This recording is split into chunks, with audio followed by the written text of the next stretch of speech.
السلام عليكم ورحمة الله.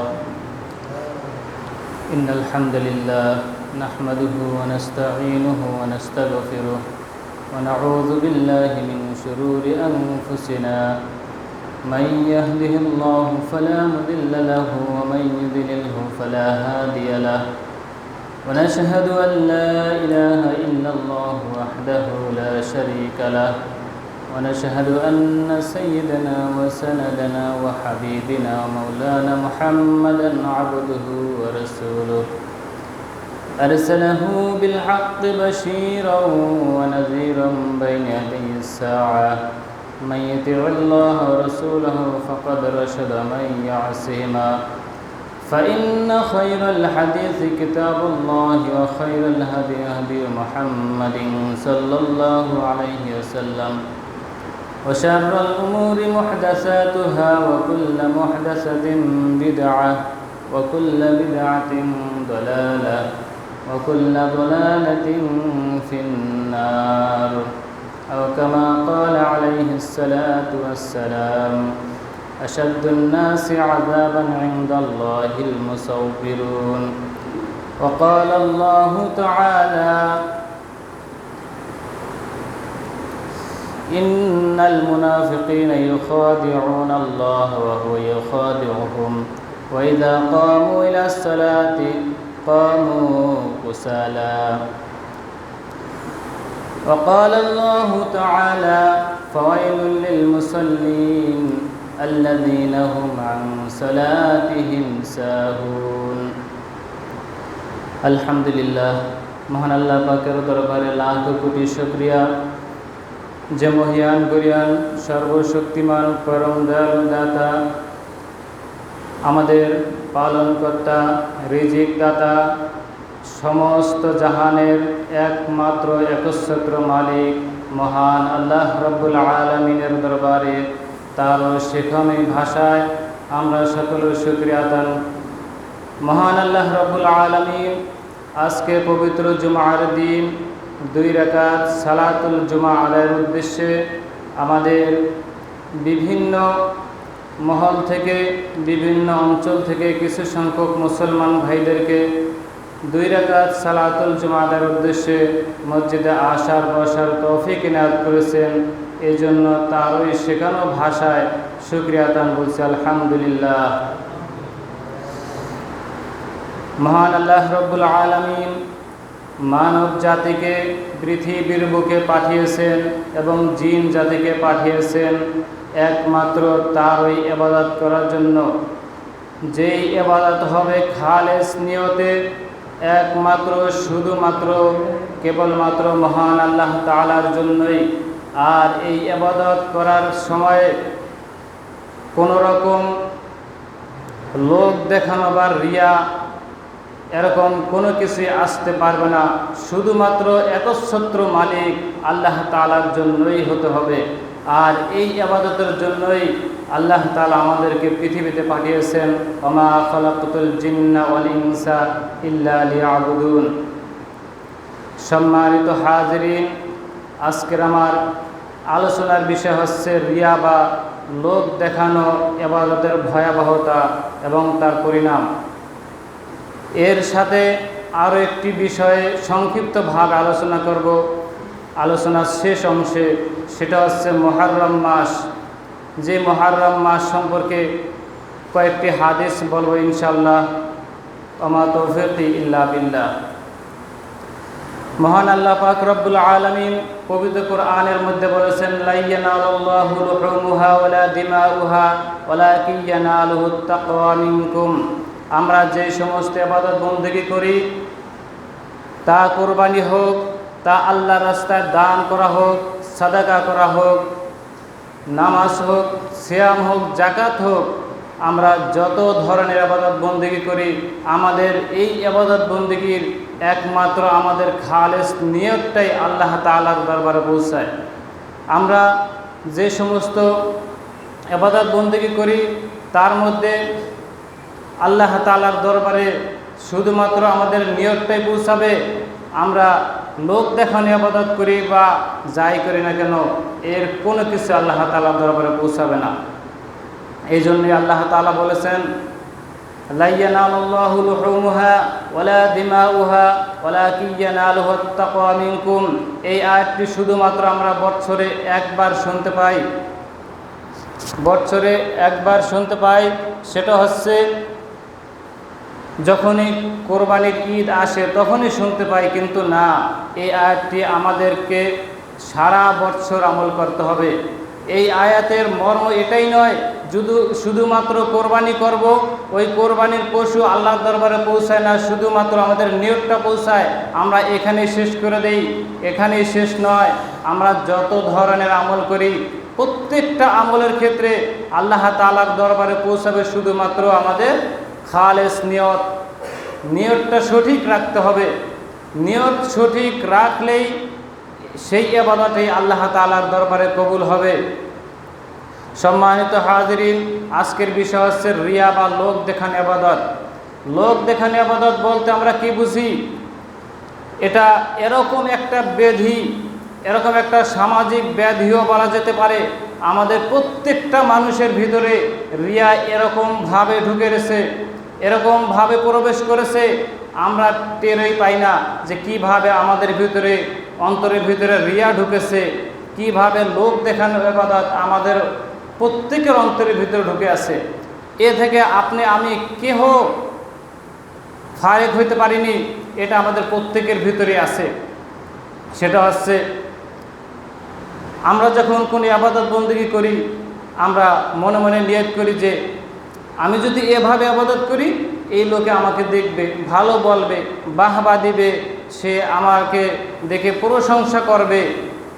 আমি যে কোনো আমল করি না কেন, সেই আমলটা করার পরে যদি আমরা ওইটার জন্য মানুষের কাছ থেকে কোনো বাহবা পেতে চাই, কোনো প্রশংসা যদি আমরা আশা করি, তাহলে সেটার নামই হবে রিয়া। আসুন আমরা দু একটা উদাহরণ শুনি, তাহলে বুঝতে পারবো যে রিয়াটা কি। একজন লোক হজ করে আসছে মক্কা থেকে। হজ করে আসার সময় অনেক কিছু নিয়ে আসে, তসবিহ নিয়ে আসে, তারপরে জমজমের পানি নিয়ে আসে, জায়নামাজ নিয়ে আসে, টুপি নিয়ে আসে, বিভিন্ন দ্রব্য নিয়ে আসে। এই যখনই সে বাড়িতে আসে, আসার পরে তাকে দেখার জন্য অনেক লোকজন আসে। অনেক দিন পরে দেখা যায় তার বাড়িতে মেহমান আসছে। মেহমান এসে বলতেছে, আসেন আমরা একটু সালাত আদায় করি, নামাজের সময় হয়ে গেছে। তখন সে তার স্ত্রীকে বলে কি, ওই যে আমি হজ করতে গিয়ে যে জায়নামাজ 3টা আনছিলাম, ওই জায়নামাজ 3টা দাও, আমরা সালাত আদায় করব। এরকম বলে কি না? তো এইখানে তার উদ্দেশ্যটা কি? আল্লাহ তাআলা ভালোভাবেই জানেন তিনি কেন বলেছেন যে আমি হজ করতে গিয়ে জায়নামাজ আনছিলাম, ওই জায়নামাজটা দাও। সে তো বলতেই পারতো যে জায়নামাজ দাও, আমরা সালাত আদায় করি। এটা না বলে সে কি বলেছে, আমি হজ করতে যেয়ে জায়নামাজ আনছিলাম যে 3টা, ওই জায়নামাজ 3টা দাও। এটা দ্বারা সে কি বোঝাতে চায়? এটা দ্বারা কি বোঝাতে চায় আল্লাহ তাআলা ভালো করেই জানেন। এটার নাম হচ্ছে রিয়া। এই রিয়া থেকে মাহরুম কয়জন আছি আমরা? এভাবে করে প্রত্যেকটা আমলের ক্ষেত্রেই দুইজন বন্ধু যখন বাজারে একখানা হয়, তখন হাই দিতেছে, মানে রাত্রে তোমার একটা ঘুম আসতে পারেনি। এখন তার সাথে কথার মধ্যে এক ফাঁকে বলতেছে, রাত্রে সালাত আদায় করছিলাম তো, তাহাজ্জুদের সময় উঠছি, অনেক পরে সকাল আর ঘুম আসতে পারি নাই, সকালে আর ঘুম আসা হয়নি, হাঁটতে বের হয়েছি, বা বিভিন্ন কথাবার্তা বলতেছে। এখন এই লোকটা যে তাকে এই কথা বলল যে রাত্রে সালাত আদায় করেছি তাই সকালে ঘুম আসতে পারি নাই, এই জন্য এখন ঘুম আসতেছে। কেন? সে এই আমলটাকে গোপন রাখতে পারে নাই। এটা তো গোপন রাখার কথা ছিল। এই আমলটাকে সে গোপন রাখে নাই, সে তার কাছে বলে দিয়েছে সারা রাত সে সালাত আদায় করছে। এই সালাত কোনো কাজে আসবে না, শুধুমাত্র একটা কথার কারণে তার সারা রাত্রের সালাত সব শেষ, একটা কথার কারণে। ইবনে মাসউদ রাদিয়াল্লাহু তাআলা আনহু একবার রাসূল সাল্লাল্লাহু আলাইহি ওয়াসাল্লামের কাছে এসে বললেন, ইয়া রাসূলুল্লাহ, আমি তো রাত্রে সালাত আদায় করেছি, তাই আমি সারা রাত্র সালাত আদায় করেছি, এই কথাটাই শুধু বলছিল মাত্র। এরপর রাসূল সাল্লাল্লাহু আলাইহি ওয়াসাল্লাম বললেন, মাসউদ তুমি থামো। আল্লাহ রাসূল ইবনে মাসউদ রাদিয়াল্লাহু তাআলাকে থামিয়ে দিয়ে বললেন, বাস যথেষ্ট হয়েছে, তুমি যা নিয়ত করেছো সেটা হয়ে গেছে। তোমার সালাত সম্পূর্ণটি চলে গেছে, তুমি নিয়ত করেছো, মানুষের কাছে বলছো, তোমার এটা হয়ে গেছে। তার মানে কি, সারা রাত যদি আমরা সালাত আদায় করি, একটা কথার মাধ্যমে সব কি হয়, বরবাদ হয়ে যায়। এটার নামই হচ্ছে রিয়া। এরপরে হাঁটার সময় রিয়া হয়, অনেক সময় কথা বলা রিয়া হয়, কাজের মধ্যে রিয়া হয়।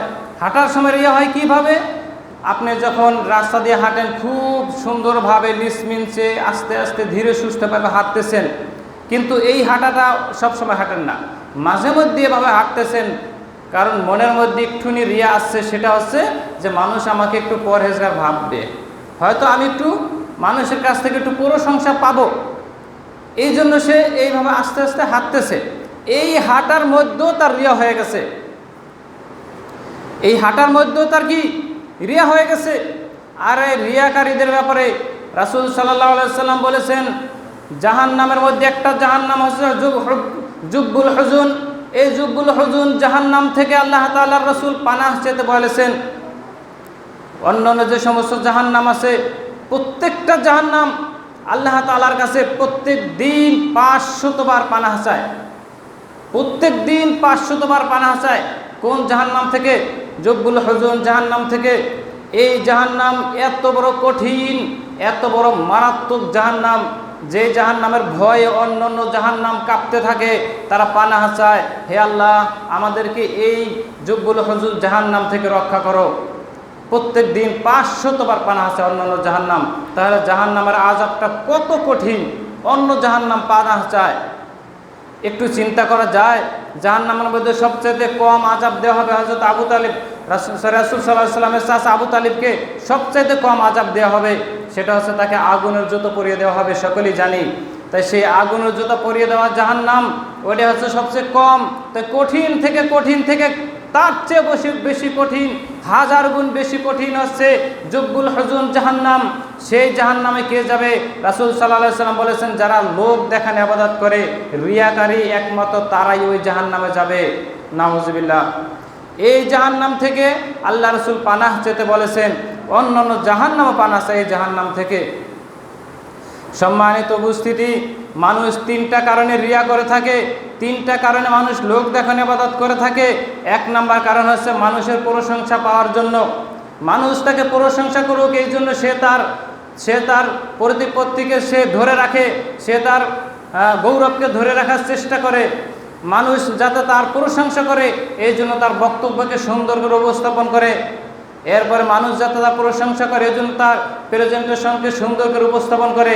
এই জন্য মানুষ রিয়া করে থাকে। 2 নাম্বার হচ্ছে মানুষের সমালোচনা করুক, আমার নামে মানুষ সমালোচনা করুক, এটা আমি চাই না, এই কারণে মানুষ রিয়া করে থাকে। মানুষ যে সমালোচনা করুক, এটা আমি চাই না, এর কারণেও মানুষ রিয়া করে থাকে। আর 3 নাম্বার হচ্ছে মানুষের হাতে যে সমস্ত সম্পদ থাকতে পারে, উপঢৌকন থাকতে পারে, উপহার থাকতে পারে, সেটা পাওয়ার আশায় মানুষ রিয়া করে থাকে। অধিকাংশ ক্ষেত্রে দেখা যায় যে বর্তমান জামানায় আলেম ওলামাদের মধ্যেও অধিকাংশই ক্ষেত্রে দেখা যায় তারা আলোচনার ক্ষেত্রে যে সুন্দরভাবে উপস্থাপন করে, এই আশায় যে তাকে সুন্দর একটা উপহার দিবে, তাকে সুন্দর একটা হাদিয়া দিবে, উপঢৌকন দিবে, এই আশায় তারাও আলোচনা করে থাকে। আলেমদের ব্যাপারে খুব কঠোরভাবে রাসূল সাল্লাল্লাহু আলাইহি সাল্লাম বলেছেন, সাধারণ মানুষ কেহ পার পাবে না। একটু চিন্তা করে দেখুন, রাসূল সাল্লাল্লাহু আলাইহি সাল্লাম এক হাদিসের মধ্যে বলেছেন 1999 জন লোক জাহান্নামী। তাহলে একটু চিন্তা করে দেখেন, আমি কোন কাতারে আছি? আমি কি ওই 999 জনের মধ্যে আসি না ওই একজনের ভিতরে আসি? একটু চিন্তা করে দেখুন। সম্মানিত উপস্থিতি, যারা রিয়া করে, মানুষ দেখানোর ইবাদত করে, তাদের ব্যাপারে রাসূল সাল্লাল্লাহু আলাইহি সাল্লাম আরেকটি হাদিসের মধ্যে বলেছেন। হাদিসটা হচ্ছে সহিহ বুখারী 6932 নম্বর হাদিস। কিয়ামতের দিন বিচারের মাঠে আল্লাহ তাআলা বান্দাদেরকে বলবেন সিজদা দিতে। তারা মুমিন বান্দারা সিজদা দিয়ে জান্নাতে চলে যাবে। এমন সময় যারা রিয়া করেছিল, লোক দেখানো ইবাদত করেছিল, রাসূল সাল্লাল্লাহু আলাইহি সাল্লাম বলেন, ওই লোক দেখানো ইবাদতকারীরা তারা তক্তার মতো দাঁড়িয়ে থাকবে, তাদের পিঠ লোহার মতো টান হয়ে থাকবে, তারা সিজদা দিতে পারবে না। কারণ তারা পৃথিবীতে লোক দেখানো ইবাদত করেছিল। সম্মানিত উপস্থিতি, আমাদেরকে এই সমস্ত লোক দেখানো ইবাদত থেকে বিরত থাকতে হবে।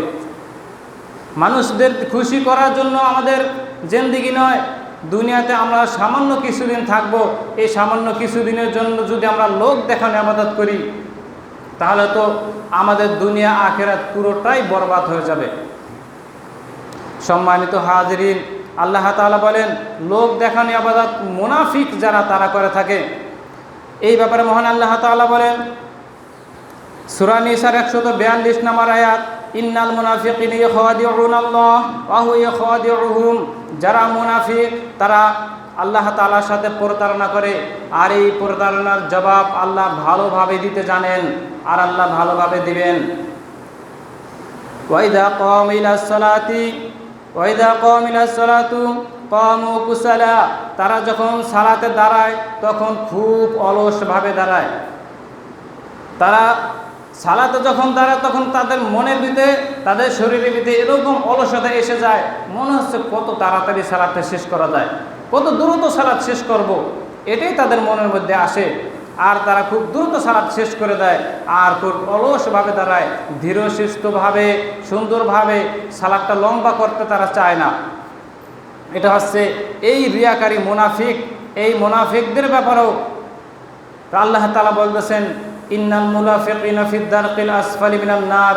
মুনাফিকরা থাকে জাহান্নামের সর্বনিম্ন স্তরে। যাই হোক, আজকে ওই ব্যাপারে বলছি না। রিয়াকারী যারা মুনাফিক স্বভাবের চরিত্রের যারা আছে, এরা রিয়া করে থাকে। আমাদের প্রত্যেকের এই সমস্ত রিয়া বা লোক দেখানো ইবাদত থেকে বিরত থাকতে হবে। এরপর আল্লাহ তাআলা বলতেছেন তারা যখন সালাতে দাঁড়ায় তারা লোক দেখানোর জন্যই সালাতে দাঁড়ায়, আর তারা আল্লাহ তাআলাকে খুব কমই স্মরণ করে থাকে। ওয়ালা ইয়াযকুরুনাল্লাহা ইল্লা কলিলা। তারা আল্লাহ তাআলাকে খুব কমই স্মরণ করে থাকে। সম্মানিত উপস্থিতি, আমরা মানুষকে যখন দান খয়রাত করি, সাদাকা করি, তখন অধিকাংশ ক্ষেত্রেই দেখা যায় মানুষ যখন দান করে অনেক লোককে একসাথে করে দান করে, মানুষকে দেখাই সে ক্ষান্ত হয় না। কিছুদিন পরে আবার ওই লোকটাকে দান করেছে সে এটা খোটা দেয়। এই খোটা দেওয়ার ব্যাপারও অনেক কঠোর হাদিস এসেছে। রাসূল সাল্লাল্লাহু আলাইহি ওয়াসাল্লাম বলেছেন, হযরত আবু যর রাদিয়াল্লাহু তাআলা হাদিসটি বর্ণনা করেছেন, রাসূল সাল্লাল্লাহু আলাইহি ওয়াসাল্লাম বলেন 3 শ্রেণীর মানুষের সাথে আল্লাহ তাআলা বিচারের মাঠে কথাই বলবেন না, তাদেরকে পবিত্র করবেন না, তাদের জন্য রয়েছে জাহান্নামের শাস্তি। এই 3 শ্রেণীর মানুষ কারা? 1 নম্বর হচ্ছে যেই সমস্ত পুরুষ টাকনুগিরার নিচে লুঙ্গি পাজামা কাপড় ঝুলিয়ে পড়ে, এই সমস্ত পুরুষ, তাদের সাথে আল্লাহ তাআলা বিচারের মাঠে কথাই বলবেন না, তাদের দিকে ফিরাও তাকাবেন না, তাদেরকে পবিত্র করবেন না। পবিত্র করা বলতে এখানে বোঝায়, রাসূল সাল্লাল্লাহু আলাইহি ওয়াসাল্লামের বিভিন্ন হাদিস থেকে বোঝা যায় পবিত্র করা মানে হচ্ছে আল্লাহ তাআলা অপবিত্র কোনো লোককে জান্নাতে নেবেন না। প্রত্যেকটা মানুষকে, যাদেরকে আল্লাহ তাআলা জান্নাতে নেবেন, পবিত্র করে তারপর জান্নাতে নেবেন। জান্নাত হচ্ছে পবিত্র জায়গা। আর এই জান্নাতে যে যাবে সে হবে জোয়ান টকবগে, সে হবে এরকম জোয়ান লোক, দুনিয়াতে তার 30 বছর থেকে 40 বছর বয়স, এরকম লোক সে জান্নাতে যাবে। প্রত্যেকটা বুড়া মানুষ তাদেরকে জোয়ান করা হবে। প্রত্যেকটা অপবিত্র মানুষ যারা নেক কাজ করেছে তাদেরকে পবিত্র করে তারপরে জান্নাতে নেওয়া হবে। তাই এই জন্য বলা হয়েছে তাদেরকে পবিত্র করা হবে না। পবিত্রই যদি না করে সে জান্নাতে কিভাবে যাবে? এই হাদিস আমরা প্রত্যেকেই শুনেছি, না শুনেছি এরকম কোনো লোক নাই বললেই চলে। 3 শ্রেণীর মানুষের সাথে আল্লাহ কথাই বলবেন না। 1 নম্বর হচ্ছে টাকনুগিরের নিচে যারা কাপড় ঝুলিয়ে পড়বে, যে সমস্ত পুরুষ। এটা কে না জানে, কিন্তু কয়জনে আমল এটা ধরে রাখতে পারছে? আপনি বাজারে গিয়ে দেখেন, 100 লোক যদি বাজারে থাকে, 3 থেকে 4 জন লোক দেখবেন তারা শুধু টাকনুগিরার উপরে কাপড় পরতেছে। প্রত্যেকটা লোক জাহান্নামী হয়ে আছে। আমি বলবো না যে আপনি জাহান্নামী লোক, আমি রাসূলের হাদিস অনুবাদ করে বলতে পারি যে আপনি এই অবস্থায় তওবা করে মারা যদি যান তাহলে আপনি জাহান্নামী, এই কথা বলা যায়। ধূমপান করা যে হারাম এটা কে না জানে, কিন্তু তারপরে যে পান করে, এই পান করা অবস্থায় সে যদি মারা যায় তাহলে সে কোথায় যাবে? একটু চিন্তা করে দেখার দরকার। প্রত্যেকটা আমলেই এভাবে একটু হিসাব করতে হবে। রাসূল সাল্লাল্লাহু আলাইহি ওয়াসাল্লাম এরপরে বলতেছেন, দ্বিতীয় নাম্বার হচ্ছে যে দান করে খোটা দেয়, যেটা হচ্ছে আজকের আলোচনার বিষয়ের মধ্যে সামঞ্জস্যশীল। দান করে যারা খোটা দেয় তারা বিচারের মাঠে জান্নাতে তো যেতে পারবেন না, আল্লাহ তাআলা তাদের দিকে ফিরাও তাকাবেন না। একথাই বলতেছিলাম, মানুষকে দান করার সময় খুব সেলফি তোলে, তারপরে আবার সমস্ত লোককে একত্রিত দাঁড় করে ওটাকে আবার ফেসবুকে স্ট্যাটাস দিতে হবে, ওটা ইউটিউবে ছাড়তে হবে, লোকজন দেখবে। এভাবে করে সে দান করতেছে। আবার কিছুদিন পরে যখন এই দানটা তার বিপক্ষে চলে যায়, তখন সে আবার তাকে খোটা দেয়, তোমাকে আমি অমুক দিন এই দানটা করেছিলাম, তুমি তা ভুলে গিয়েছো, আজকে তুমি আমার এই উপকারটা করতে পারবে না। একজন গরিব লোককে দান করার ক্ষেত্রে বেশিরভাগ এরকমই দেখা যায়। তার মানে কি, সে দান করেছিল কি জন্য? লোক দেখাবার জন্য। এটার নাম হচ্ছে রিয়া। এই রিয়াকারীদের কঠিন অবস্থা হয়ে যাবে। সম্মানিত হাজরিন, এভাবে করে যারা দান করে, এই দান আল্লাহ তাআলার দরবারে তো কবুল হবেই না, বরঞ্চ এর জন্য কঠিন শাস্তি ভোগ করতে হবে। সম্মানিত উপস্থিতি, রাসূল সাল্লাল্লাহু আলাইহি ওয়াসাল্লাম বলেছেন, সাদ্দাত ইবনে আওস রাদিয়াল্লাহু তাআলা হাদিসটি বর্ণনা করেন, রাসূল সাল্লাল্লাহু আলাইহি ওয়াসাল্লাম বলেছেন, আমি আমার উম্মতদের মধ্যে ভয় করতেছি, সেই ভয়টা হচ্ছে তারা গোপন শিরকে লিপ্ত হয়ে যাবে। সেটা হচ্ছে গোপন শিরক। গোপন শিরকটা হচ্ছে তারা লোক দেখানো ইবাদত করবে। এই লোক দেখানো ইবাদত যারা করবে, এদের ব্যাপারে রাসূল সাল্লাল্লাহু আলাইহি ওয়াসাল্লাম বলতেছেন, আমার সবচেয়ে বড় ভয় হয় তাদের ব্যাপারে, তারা লোক দেখানোর জন্যই ইবাদত করবে।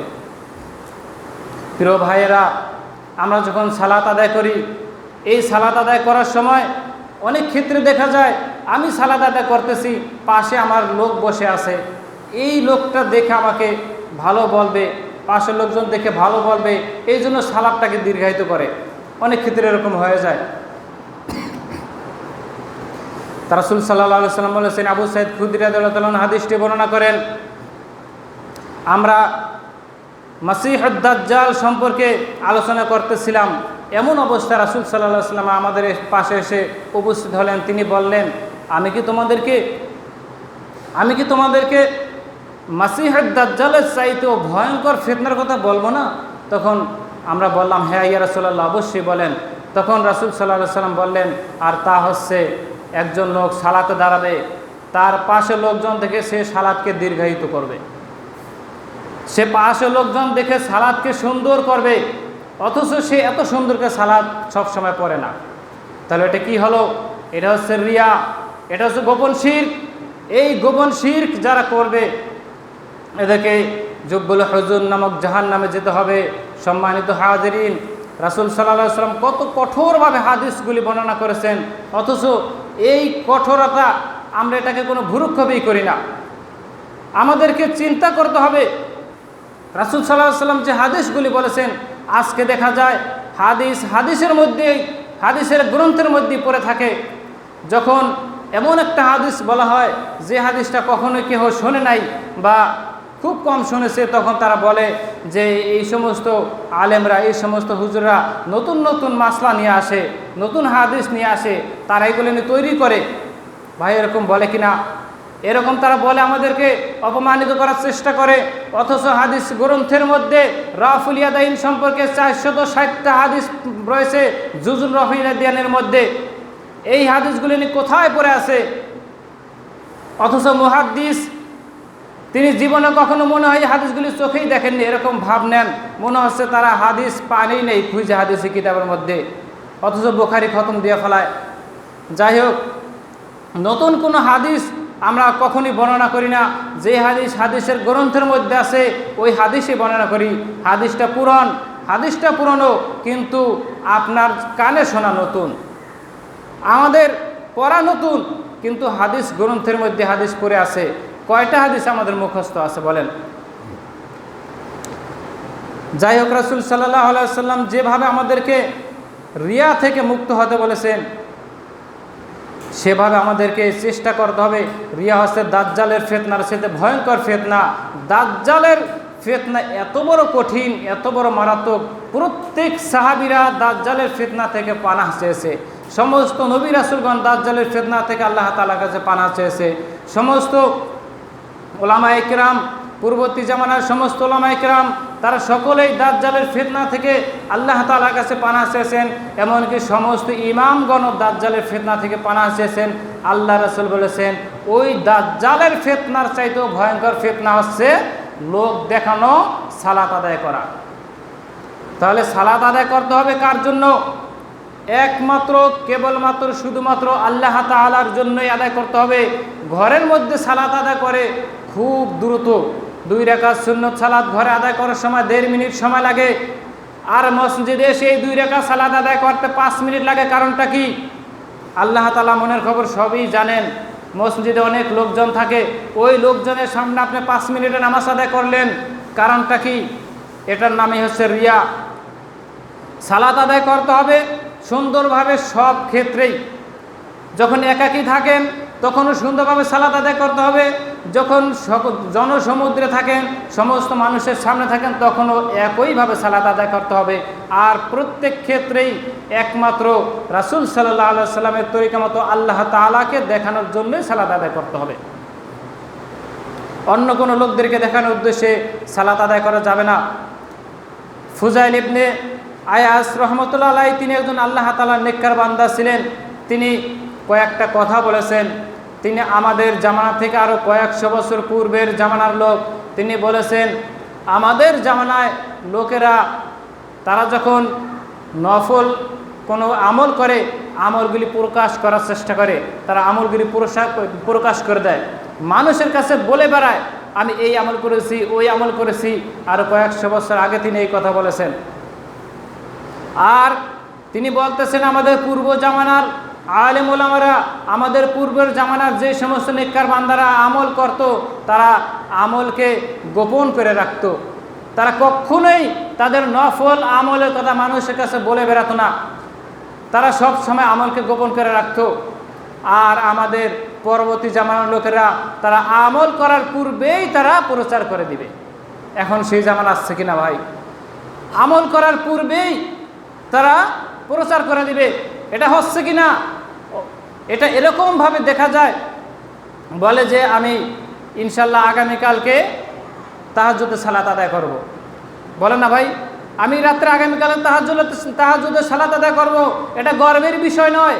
তাহাজ্জুদের সালাত আদায় করবেন, এটা আপনার নিজের জন্য গর্বের বিষয় না। এটা মানুষকে বলার কিছুই না, এটা মানুষকে বলার কিছুই না। তাহাজ্জুদের সালাত আদায় করেন, হজ করেন, উমরা করেন, যাই করেন না কেন, পূর্বে থেকে আপনি মানুষের কাছে বলে বলে বেড়াইতেছেন। এই জন্যই ওই আল্লাহ তাআলার নেককার বান্দা বলেছেন যে আগামী প্রজন্মের লোকেরা, পরবর্তী জামানার লোকেরা, তারা মানুষের কাছে আগেই বলে দিবে, তাদের নেক কাজের কথা আগেই বলে দিবে। এটা ফরজ কাজ, ঠিক আছে, আগামীকালকে আমি আল্লাহ তাআলার দেয়া ফরজ সালাত আদায় করব, এটা তো আমার উপর ফরজ, সেটা আগামীকালকেও করবো, আজকেও করবো, সবসময় করব। কিন্তু নফল সালাত, নফল সিয়াম, নফল যত ইবাদত আছে মানুষের কাছে কেন বলে বেড়াবো? এটা গোপন রাখার বিষয়। হযরত জয়নুল আবেদিন রহমতুল্লাহ আলাইহি, আমরা সকলেই জানি, হযরত ইমাম হুসাইন রাদিয়াল্লাহু তাআলা আনহুর সন্তান। তিনি এরকমভাবে গোপনে দান করতেন, সেটা কেউ জানতো না, সেটা কেউ জানতো না। বাইতুল মালে তিনি এরকমভাবে প্রত্যেক দিন কিছু কিছু দান করে আসতেন। তবে তার দানের পরিমাণটা বেশি ছিল, মানুষে বুঝতে পারতো না যে এই দানটা কে করে। সব সময় দান করতেন। একদিন দেখা গেল তিনি ইন্তেকাল করেছেন, মানুষ এতদিন বুঝতে পারে নাই। যখন তিনি ইন্তেকাল করেছেন, ওই দানটা আর কেউ করছে না, এই দান আর কেউ করছে না। এখন মানুষে বুঝতে পারছে যে এই দান জয়নুল আবেদিন করছে। তার মানে সে আল্লাহ তাআলার সাথে সম্পর্ক রেখেছে, গোপনে দান করে আল্লাহ তাআলার সাথে সম্পর্ক রেখেছে। সে প্রকাশ্যে দান করতে পারত, সে প্রকাশ্যে দান করলে তার দেখা দেখি অন্য লোকও দান করত, কিন্তু সে কি করেছে? আল্লাহ তাআলার কাছে সম্পর্ক, আল্লাহ তাআলার সাথে সম্পর্ক রেখেছে যে আল্লাহ, আমি তোমার জন্যই দান করেছি, আমি মানুষের সামনে দান করব। যদি একটু রিয়া এসে যায় ভিতরে, যদি মানুষের সামনে দান করলাম, মানুষকে দেখানো ইবাদত হয়ে যায়, এই রিয়া যদি এসে যায়, এই জন্য তিনি গোপনে দান করেছেন। এটা মানুষের মৃত্যুর পরে জানতে পারছে, আগে কেউ জানতে পারে নাই। সম্মানিত হাজিরিন, আমি এক মসজিদে ইমামতি করার সময় একটা উদাহরণ দেই। এক মসজিদে ইমামতি করার সময় দেখছি যে ওই মসজিদের একজন মুসল্লি 10,000 টাকা আমাকে দিয়ে বলছেন, সালাত শুরু করার আগে বলছে যে হুজুর আমি তো 10,000 টাকা মসজিদে দিতে চাই, আমি গোপনে দিতে চাই, কেউ যাতে না জানে। আমি কি আলহামদুলিল্লাহ, আপনি যদি গোপনে দেন এটা ভালো, কেউ জানবে না, আপনার সওয়াব বেশি হবে, আপনার আল্লাহ তাআলার সাথে সম্পর্ক ভালো থাকবে, আপনি গোপনে দান করেন, এটাই ভালো হবে। সে গোপনে 10,000 টাকা আমার হাতে দিয়েছে। আমি জুমার সময় বয়ান শেষ করার পর আমি তখন লোকদেরকে বললাম যে এক ভাই গোপনে 10,000 টাকা, এক ভাই গোপনে 1,000 টাকা দিয়েছে, তাই এই টাকাটা আমি বললাম একটু লিখে রাখেন। তাই আমার হাতে 10,000 টাকা, কিন্তু আমি ভুলে বলেছি কত, 1,000 টাকা বলেছিলাম। ভুলে আমি 1,000 টাকা বলেছি, কিন্তু হাতে টাকা 10,000 দেখাও যাইতেছে। এখন ওই লোকটা আমার সামনে বসে, সে বলতেছে 1,000 না 1,000 না 10,000 10,000। তার মানে কি, আমি তো ভুলে বলেছি, এটা তো বোঝা যাইতো যে হ্যাঁ 10,000, মানুষে বলতো যে না এটা 10,000, মানুষে বলার আগেই সে বলে দিল যে 1,000 না 10,000 দিছে 10,000। তার মানে কি, সে প্রকাশ করে দিল।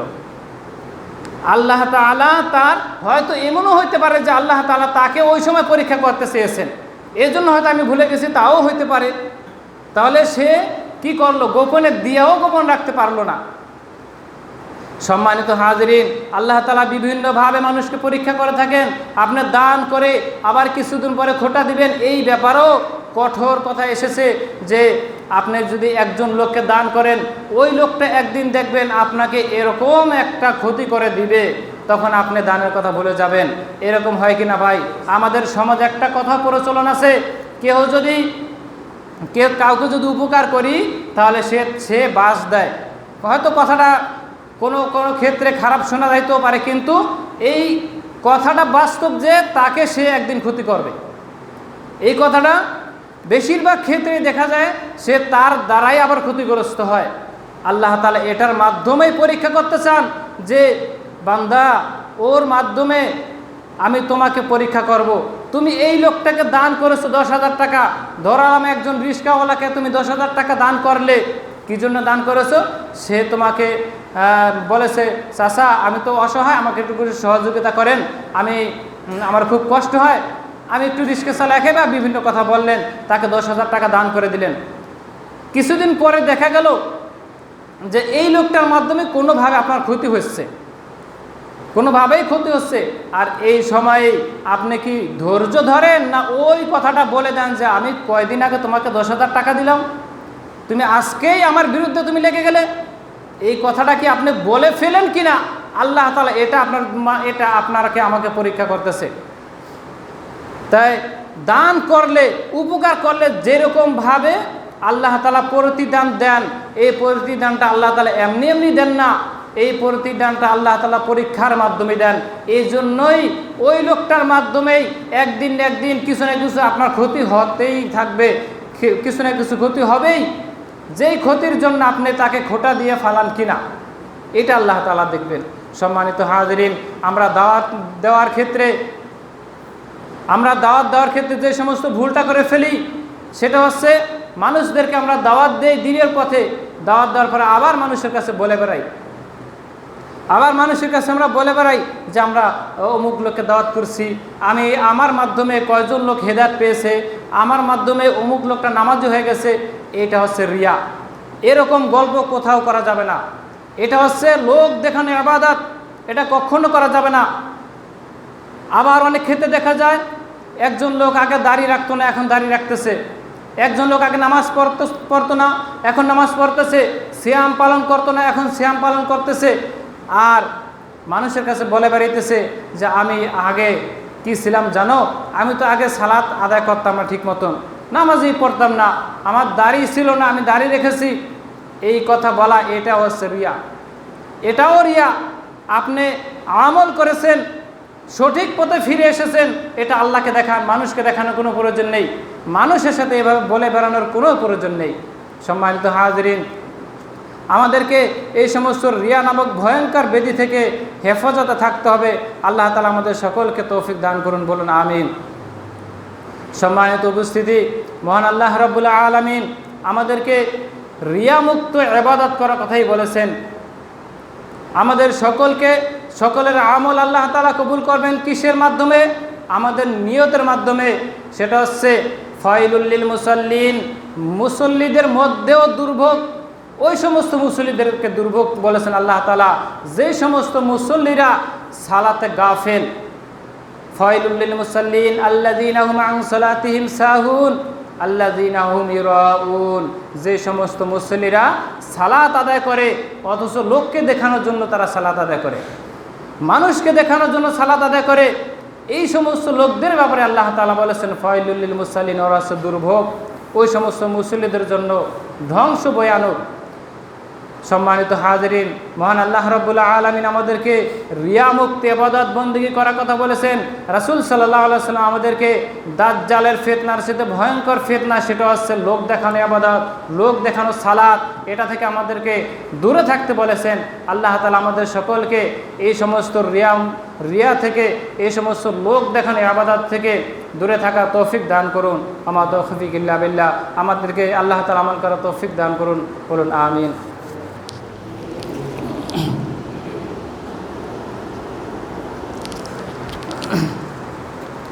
আলহামদুলিল্লাহি ওয়াহদা ওয়াসসালাতু ওয়াসসালামু আলা মান লা নাবিয়্যা বা'দা।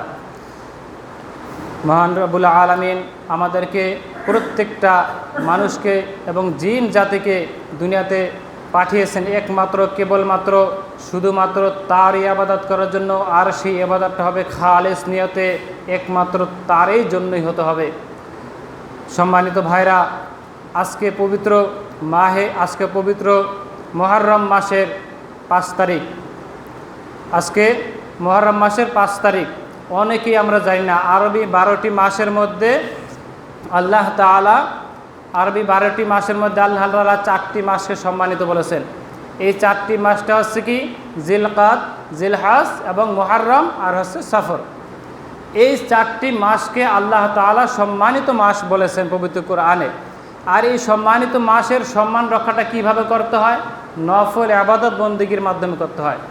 আর এই ব্যাপারে সাধারণ আম জনতা তো দূরের কথা, আমাদের দেশীয় যত ওলামায়ে কেরাম আছে, হাতে গোনা কিছু ওলামায়ে কেরাম ব্যতীত প্রত্যেকটি আলেম তারা সকলেই এই ব্যাপারে গাফেল। আমরা প্রত্যেকে এই ব্যাপারে মাহরুম। আমরা এই ব্যাপারে এতই উদাসীন।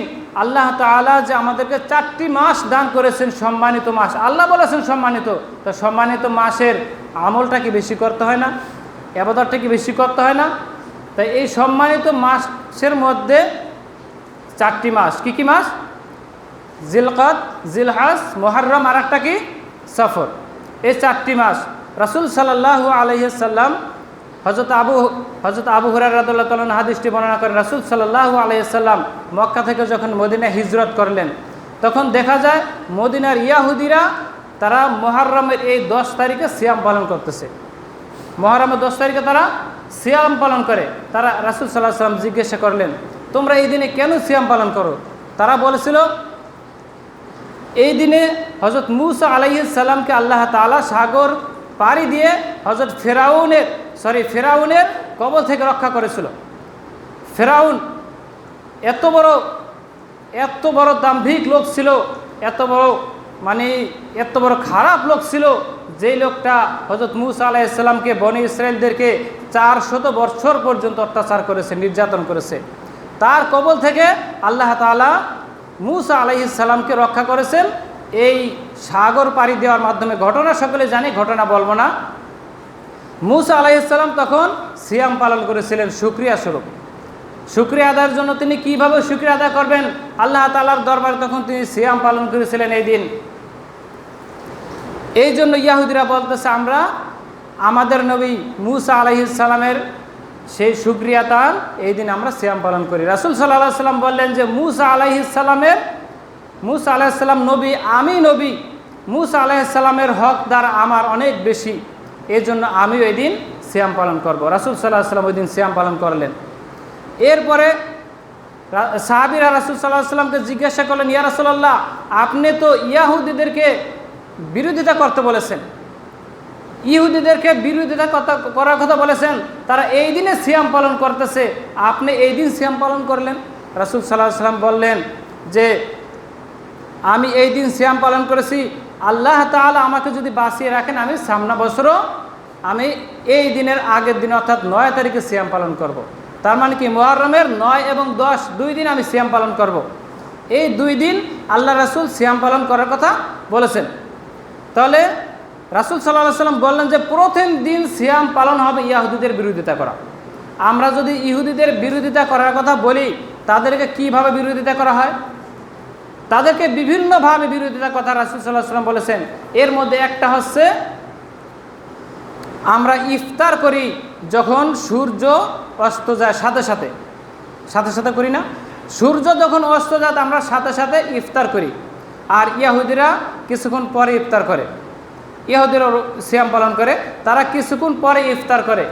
আর তারা কি করে? দেরি করে ইফতার করে। রাসূল সাল্লাল্লাহু আলাইহি সাল্লাম বললেন যে তোমরা তাড়াতাড়ি ইফতার করো, যতদিন তোমরা তাড়াতাড়ি ইফতার করবে ততদিন তোমরা কল্যাণের মধ্যে থাকবে। তাহলে ইহুদিরা দেরি করে ইফতার করে। আমাদের সমাজে এটা তুলনা করে দেখেন অবস্থাটা কি। আমাদের দেশীয় আবহাওয়া অধিদপ্তর তারা যদি বলে যে 6টা 30 মিনিটে ইফতার হবে, 6টা 30 মিনিটে সূর্য অস্ত যাবে, আমরা তো 6টা 30 মিনিট ইফতার করব। আর তারা 6টা 30 মিনিটকে আরও 3 মিনিট যোগ করে 6টা 33 মিনিট বানাইছে। কি ভাই করছে কি না? ওই মুয়াজ্জিন সাহেব যখন আজান দেবে সে আবার কি করে, একটু সন্দেহের কারণে 33 মিনিটের পরে যখন 33 মিনিট হয়ে যাওয়ার পরে আরও 30 সেকেন্ড দেখে, তারপরে সে ইফতার করে। সে ইফতার করতে করতে তার 2 মিনিট যায়, তারপরে সে আজান দেয়। এই আজানের পরে প্রচলন হয়ে গেছে আজানের সাথে ইফতার একত্রিত করে ফেলেছে। তখন তারা কি করে? 5 মিনিট পরে ইফতার করে। তখন তারা 5 মিনিট পরে ইফতার করে। অথচ আর তারা বলতেছে আমরা ইহুদিদের এজেন্ট, আমরা তাদের দালালি করি। এই হাদিস থেকে দেখা যায় যে কারা এজেন্ট, কারা দালালি করে। তারা ইহুদিরা দেরি করে ইফতার করে, তারাও দেরি করে ইফতার করে। রাসূল সাল্লাল্লাহু আলাইহি ওয়াসাল্লাম বলেছেন তোমরা তাড়াতাড়ি ইফতার করো। যাই হোক, এটা রমজান মাসের আলোচনা। এরপরও কিছু বোঝার জন্য বলতে হয়। আরেকটা হাদিস রাসূল সাল্লাল্লাহু আলাইহি ওয়াসাল্লাম বলেছেন যে ইহুদিরা তারা খুব রাগ হয় আমাদের উপরে 2টা কারণে। একটা হচ্ছে তাদেরকে সালাম, এই সালাম দিলে তারা কি করে? রাগ হয়, কষ্ট পায়। আর একটা হচ্ছে কি জোরে আমিন বলে তারা কষ্ট পায়। তাই এই 2টা কাজ, এই 2টা কাজের মধ্যে আমিন যদি আমরা জোরে বলি, এটাতে যদি দেখা যায় আলেম ওলামারা যদি কষ্ট পায়, তাহলে কি এটা হাদিসের বিরুদ্ধে গেছে না? এটা কি ইহুদিদের পক্ষে চলে গেছে কিনা? ইহুদের এজেন্ট এখন কাদেরকে বলা যায় বলেন? আমরা বলি না যে তারা সরাসরি ইহুদের এজেন্ট, কিন্তু তারা ভুলবশত এই কাজগুলি করতেছে। আল্লাহ তাআলা তাদেরকে হেফাজত করুন। আল্লাহ তাআলা তাদেরকে হেদায়েতের পথে আসার তৌফিক দান করুন। বলুন আমিন। যাই হোক, যে কথা বলতেছিলাম, রাসূল সাল্লাল্লাহু আলাইহি সাল্লাম এই মুহররম মাস সম্পর্কে বলেছেন রমজানের পরে সবচাইতে গুরুত্বপূর্ণ সিয়াম হচ্ছে এই মুহররমের সিয়াম। তাহলে মুহররমের সিয়াম হচ্ছে আমাদের বাংলাদেশে মুহররমের সিয়াম হচ্ছে 17 তারিখ। আর 17 তারিখের আগে আরেকটা রাখবেন 16 তারিখ, 2 দিন 16 এবং 17, অর্থাৎ মঙ্গল এবং বুধবার। যদি মঙ্গলবার না রাখতে পারেন তাহলে বুধ এবং বৃহস্পতিবারও রাখা যাবে। অর্থাৎ একদিন সিয়াম পালন হবে ইহুদিদের বিরোধিতা, আর একদিন সিয়াম পালন হবে কি মুসা আলাইহিস সালামের ওই শুকরিয়া আদায়ের জন্য। তাহলে এই 2টা সিয়াম আমাদেরকে আদায় করতে হবে। হযরত হাফসা রাদিয়াল্লাহু তাআলা আনহা বর্ণনা করেন রাসূল সাল্লাল্লাহু আলাইহি ওয়াসাল্লাম 4টি আমল কখনো ছাড়তেন না। 4টি আমল কখনো ছাড়তেন না। এর মধ্যে 1 নম্বর হচ্ছে এই মুহররমের সিয়াম তিনি কখনো ছাড়তেন না। এরপরে একটু সংক্ষেপে বলতে সময় শেষ হয়ে যাচ্ছে। এরপরে রাসূল সাল্লাল্লাহু আলাইহি ওয়াসাল্লাম প্রত্যেক মাসের 3টি সিয়াম তিনি কখনোই ছাড়তেন না। এরপর রাসূল সাল্লাল্লাহু আলাইহি ওয়াসাল্লাম জিলহজ মাসের 1 থেকে 9 তারিখ পর্যন্ত এই সিয়াম কখনোই ছাড়তেন না। আর 4 নম্বর আছে ফজরের 2 রাকাত সুন্নাত তিনি কখনোই ছাড়তেন না। আজকের আলোচনার বিষয়ের মধ্যে হচ্ছে মুহররম মাসের ওই সিয়াম রাসূল সাল্লাল্লাহু আলাইহি ওয়াসাল্লাম কখনোই ছাড়তেন না। তার মানে আমাদের প্রত্যেকেই এই নফল সিয়াম পালন করা প্রত্যেকের অবশ্যই কর্তব্য। পালন করাটাই ভালো। আর যদি না করতে পারি সেটা হচ্ছে আমাদের জন্যই লস, আমাদের জন্যই ক্ষতি।